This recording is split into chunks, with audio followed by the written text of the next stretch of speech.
ఏమయ్య చెల్లె, పట్నంలా ఇందిరమ్మిల్లుకు దరఖాస్తు పెట్టుకున్నారట. వచ్చిందా ఇల్లని ఎదురింటి ఎంకక్క అడిగితే ఎక్కడిదక్క అదేదో డ్రా అట, అది తీస్తే గాని తెలియదు, దేవుని చిత్తం వస్తుందో లేదో చూడాలని చెల్లె చంద్రవ్వ. ఇగో గిట్ల ఇన్నొద్దులు పట్నంలా ఎదురెదురు ఉన్నోళ్ళ మాటలు గిట్లనే నడిచినాయి అన్నట్టు. దరఖాస్తు పెట్టుకున్నోళ్ళంతా కండ్లు అప్పగించి చూసే ముచ్చట నేనోటి పట్టుకొచ్చిన, ఆలస్యం చేయకుండా చూడుండ్రి. పట్నంలో ఇందిరమ్మ ఇండ్లకు దరఖాస్తు పెట్టుకున్న దాంట్లో కొందరు నసీబ్ బయట పడ్డది. ఇండ్ల మంత్రి పొంగులేటి సారు హాజరుపడ్డ ఈ లక్కీ డ్రా కార్యం పెద్ద పండుగ లెక్కనే నడిచింది. రాజేందర్ నగర్, మైలార్దేవుపల్లి, నాంపల్లి అసొంటి ఏరియాలలో డ్రా తీస్తే తొలత మల్కల 7,000 మందికి ఇండ్లు వచ్చినాయట. పెద్ద ముచ్చట ఏంటంటే మైలార్దేవుపల్లిలో లక్కీ డ్రా తీయమని చెప్పి ఓ బుడ్డ పిల్లగాని పిలిచిరట. ఇక ఆ పిల్లగాడు చిట్టి తీస్తే ఏముంది, అందులో వాళ్ళ అమ్మ పేరే వచ్చింది. దీంతో మంత్రి సారు కడుమ అధికారులు మస్తు మురిసిపోయారు. పొలగా నసీబ్ మంచిగుంది, మీకు ఇల్లు తెచ్చిండు అని తారీఫ్ చేసిరట.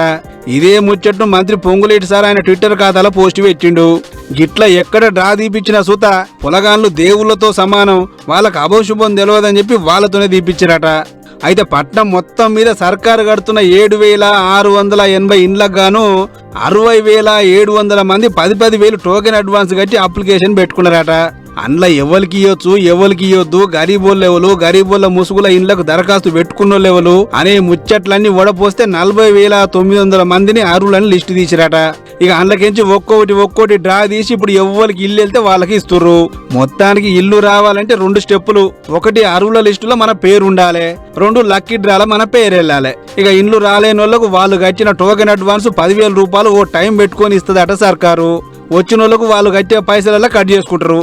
ఏదేమైనా లక్షలకు లక్షలు పిరందర వాళ్ళకే జాగలల్లా ఉత్త 6 లక్షలకే ఇల్లు ఇస్తున్నాం. సర్కారువి 5 లక్షలు, మీవి 6 లక్షలు.